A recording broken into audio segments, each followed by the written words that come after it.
Last season for the Philadelphia 76ers was odd in that you could probably break it down into 3 separate chunks that felt like 3 seasons into one.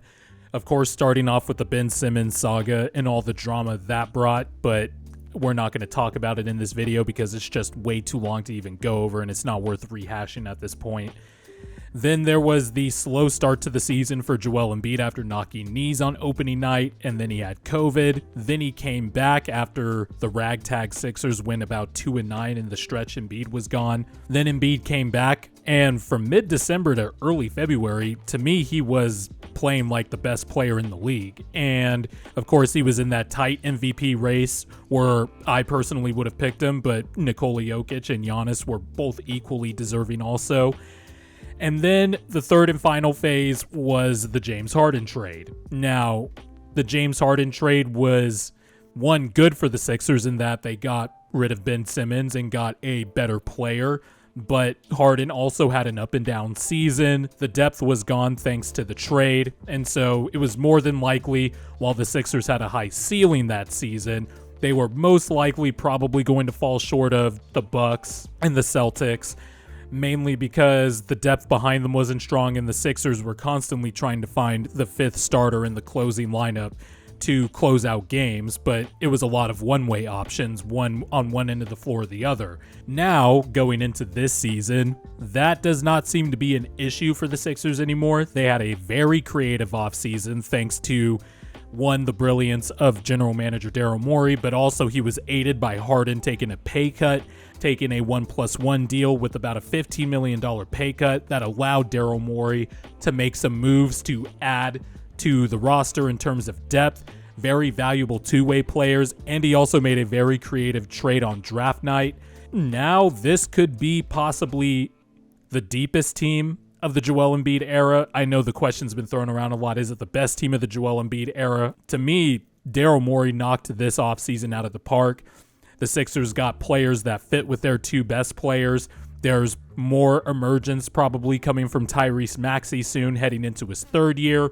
The Sixers are looking like, once again, a really good team, but of course the question will be, come playoff time, will Joel Embiid be healthy, and will the Sixers make it out of the 2nd round? But first, we're going to review the offseason moves that the Sixers did, how the moves fit around James Harden and Joel Embiid, because I think the Sixers had an awesome offseason, and they are once again going to be in the conversation, but the conversation is different from being actual contenders. And I think if the Sixers click on all cylinders, they can reach that upside. All right, so we'll begin with draft night, where Daryl Morey made one of many very creative and intuitive moves, trading the 23rd pick in the 2022 NBA draft, along with Danny Green, who tore his ACL, unfortunately, in the Miami Heat series, to the Memphis Grizzlies for DeAnthony Melton. And this is a player that, going all the way back to his Phoenix and USC days, was a player that I liked, and now he is a 76er, and this is a great pickup for a lot of reasons. One, Melton addresses some of the needs, actually a lot of the needs that the Sixers needed: a point of attack guard defender, someone who can guard 1 through 3, and the 3 part is a little not exaggerated, but Melton does have a long wingspan. It's 6'10". He's 6'3", but he can scale up to some threes, but he's just somebody you could switch across the board, somebody who's a good point of attack defender, also just super disruptive in terms of deflections and playing the passing lanes. But not only that, is a good rebounder for his position, which the Sixers were low-key a bad rebounding team last year. Somebody who can shoot threes at a very acceptable rate with a lot of attempts, and somebody who can attack a closeout and is super athletic. Melton the last 2 years has really improved from 3, and he's a player that you can put in as a versatile type of chess piece in different lineups. The 3-guard lineups would work. Melton could play off of Tyrese Maxey. They're a great pair because they could both really flourish in transition. He's also a great player to play off James Harden, obviously, because he could take on the tougher assignment in the backcourt, and also would live off of Harden assist from pick and roll action. Or Melton could find himself cutting to the basket and Harden would find him. He would just be found by Harden in a bunch of advantageous situations. And of course, he's somebody you could play off Joel Embiid as well, especially when Joel Embiid gets to do his his thing down on the low block. And the theme kind of stays the same with the free agency signings that Morey did. And look, there are very valid jokes about the Houston 76ers or the Philadelphia Rockets, because Morey went back to the Rockets well. He signed PJ Tucker to a 3-year, $37 million deal. And while PJ Tucker is 37, and that part really does concern me, I'm willing to eat the third year of the contract, because PJ Tucker is just the kind of role player that the Sixers need. Somebody who is mentally tough as shit, is a dog. There is something to be said about having that dog in you, the extra effort, willing to lay your body out on the line. I mean, look what PJ Tucker did against the 76ers in the second round. Offensive rebounds galore, corner threes galore, fronting Joel Embiid like crazy whenever he was posting up. He can play small ball 5. He was great for Miami last year, and he got to explore some of his passing a little bit more in Miami than maybe, say, his Houston days, which, by the way, I bring up because PJ Tucker has a long-standing on-court chemistry partnership with James Harden. They are also good friends. PJ Tucker caught tons of passes from James Harden, loading up for corner threes in their heyday in Houston. So PJ Tucker is probably going to be the 5th starter, because the Sixers in the playoffs really had a strong starting 4, and it was always that 5th starter that really was tough to decide on when it came to closing time, because if you play Matisse Thybulle, well, now your team's playing 4-on-5 on offense. But if you play George Niang, while the spacing is good for the Sixers on the offensive end, teams could just load up and attack George Niang. Well, now with some of these moves the Sixers made in the offseason, their roster is now 8 deep, and it's all players you really don't have to worry about on the defensive end, or if they do have defensive deficiencies like Maxey, and to a, I'll be kind, James Harden, they're so good offensively that you're willing to live with the defensive mistakes as long as you fill the rest of the roster out with good defensive players. Now the Sixers really don't have to worry about putting in a one-way player on one end of the floor or the other during crunch time. PJ Tucker can sit in the corner, which is his office basically. PJ Tucker will be stationed in the corner, and he'll crash from the corner for offensive rebounds, which is something the Sixers have needed. And since PJ Tucker is a damn good defender and somebody who will probably take on the toughest assignments in a playoff series, Doc Rivers doesn't have to worry about, do I play Matisse Thybulle and sacrifice offense, or do I play George Niang or Shake Milton for some space, but also sacrifice a little bit on the defensive end. And going deeper down the two-way depth, the Sixers also signed Danuel House Jr. for the biannual exception, which was also able to be used because of Harden's pay cut that he took. Danuel House is another person who has familiarity playing with Harden in the heydays in Houston. While he's not a movement shooter, he's very good at relocating to different spots on the three-point line. He has a relatively quick trigger, and he's athletic. And also, he can play really good defense. He's just a solid 3-and-D player, which at this point, with the talent that the Sixers have, solid is all you need to fit around the offensive talent of Joel Embiid, Tyrese Maxey, and James Harden, and also Tobias Harris as the 4th option. Danuel House can just chuck threes off of the attention that the big 3 will get on the offensive end, and he'll also lock down on the other end of the floor. He has been a very solid 3-point shooter since coming out of the G League in Houston. He got traded to Utah last year and was dynamite for them shooting the ball. And obviously, since he has familiarity with Daryl Morey playing for 4 years in Houston, that was an easy connection to make. It is a very solid pickup. The Sixers really haven't had this much in stock in terms of 3-and-D wings. They've had great defenders. They've had 2 dynamic defenders in Simmons and Embiid, and trying to fill the rest out. But in terms of two-way depth, I think this might be the deepest team of the Embiid era. James Harden had a very weird year, and let me just get this out of the way now. I thought the trade was an A+ the minute the Sixers made it happen.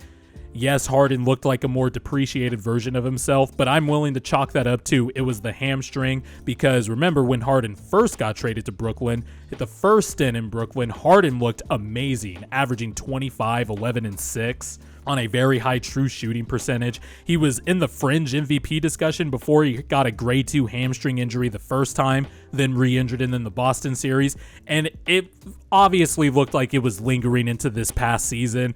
There were times where Harden's burst looked like it was there. Then there were times where it wasn't. And then there were times where Harden would score 30 last year, but it was more so because he was relying on the step back three a little too much as opposed to driving to the rim. Now, the rim numbers are also a little bit finicky because Harden was a subpar finisher for part of last season in Brooklyn. And then with the Sixers, he got a little bit better, but he also had some unspectacular misses. But at the end of the day, he built chemistry with Joel Embiid, and Joel Embiid has never played with a guard like Harden, somebody who's a threat to score coming off of a screen and roll, and somebody who is also a great passer, which is more than what Simmons could provide on the offensive end in terms of bringing a two-man game between the two best players.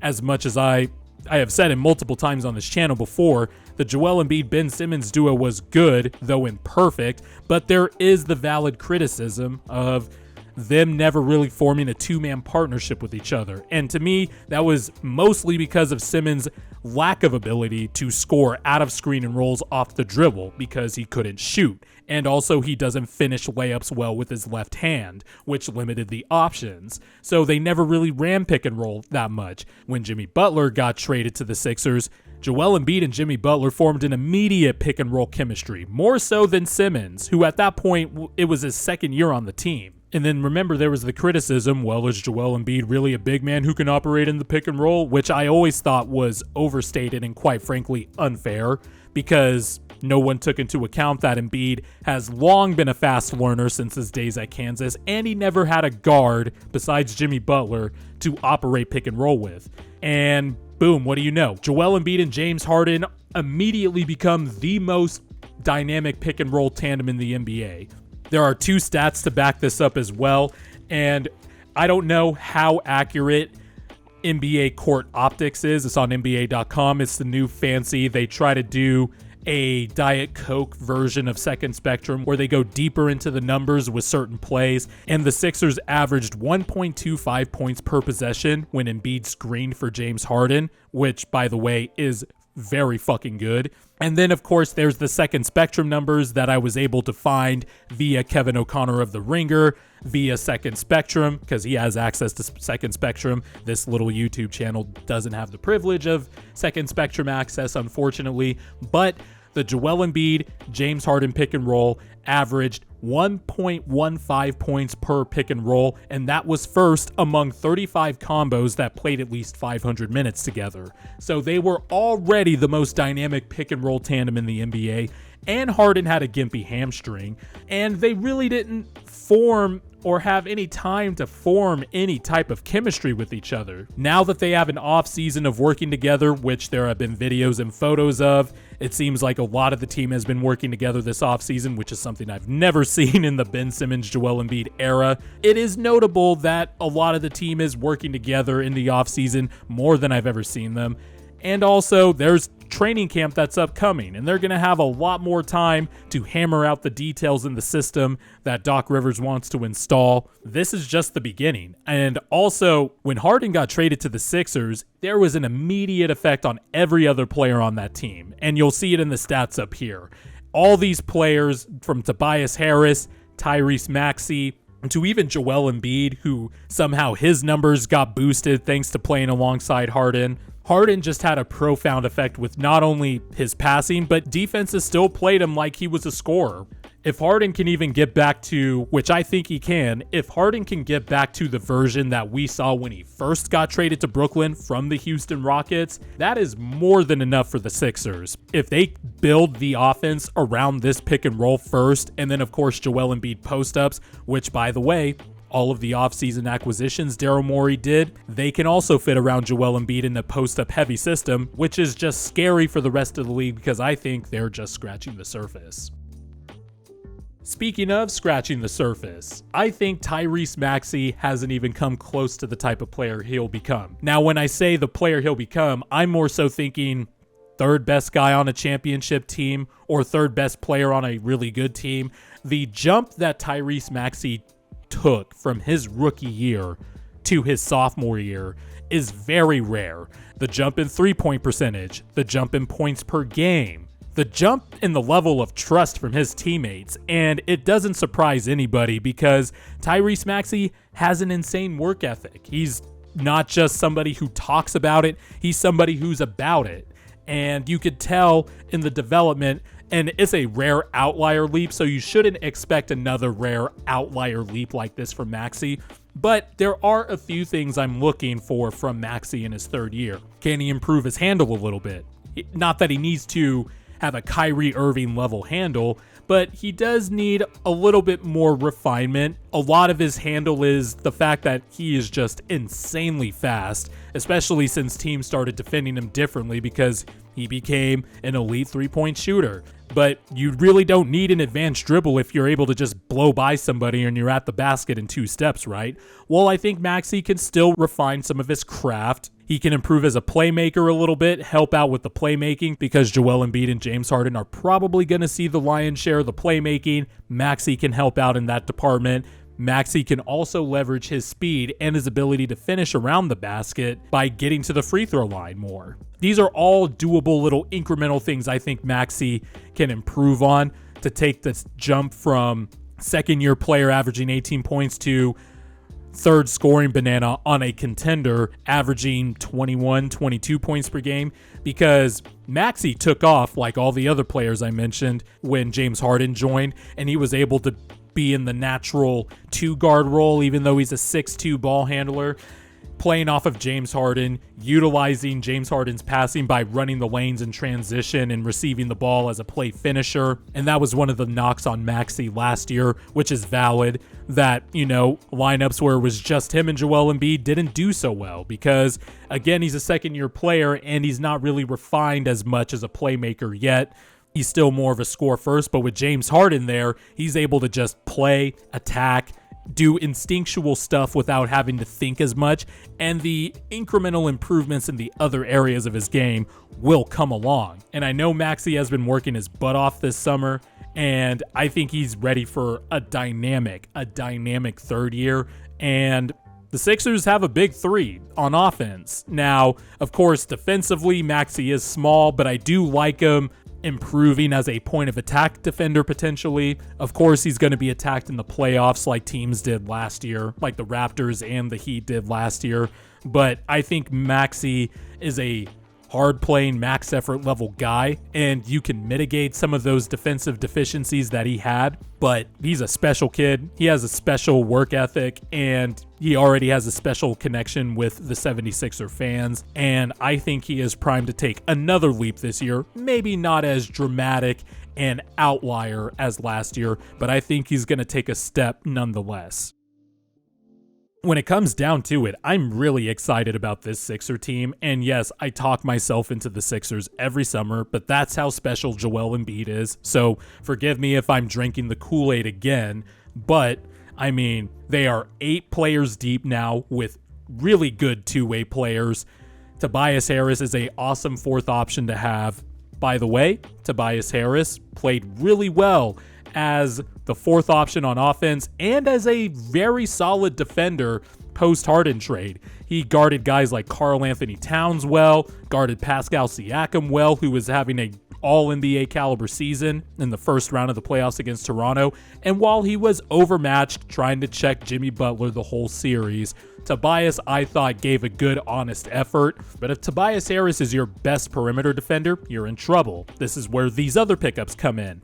PJ Tucker is fine as the 5th starter. He can even play small ball 5 at times. Daniel House and DeAnthony Melton offer up versatility that the Sixers never really had. They can mix up lineups more than they ever had, playing small lineups. Paul Reed is going to be the backup center, which I actually like. It's better than fucking DeAndre Jordan. It's better than Paul Millsap. It's better than any old wash veteran that Doc Rivers would rather trot out than trusting a young player. So I'm glad Daryl Morey didn't even touch the veteran free agent backup big man bargaining bin. This is a team that makes sense in the modern NBA, a team that you can mix and match different lineups with, and really a team that I'm very excited about. But of course, there is the Doc Rivers question.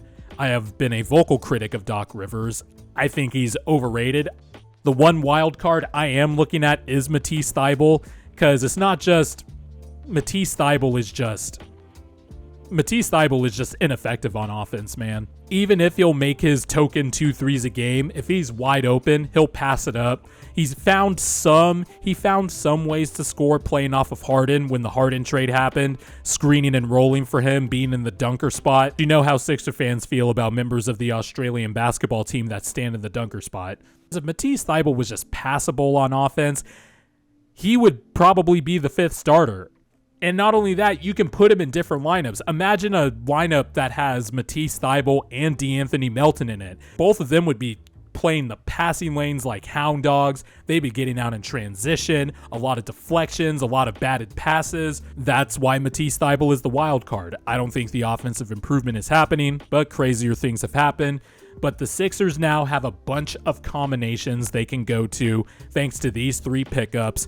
And with an offseason and training camp to work together on the offense, I really do think this could be the first time the Sixers are in the top 10 offensively in the Joel Embiid era, where they finished top 10 in offensive rating. And I also think this is where the Sixers get back to the top 7 range in defensive rating, because now that the Sixers have more options on offense, Joel Embiid doesn't have to carry the offense as much. There's just a lot of options for this Sixers team, and now I see this as their set team over the next 2 to 3 years. They have the fitting players and the potential to reach the conference finals. Will they do it is a different story. As of now, I would have the Milwaukee Bucks and the Boston Celtics ahead of the Sixers.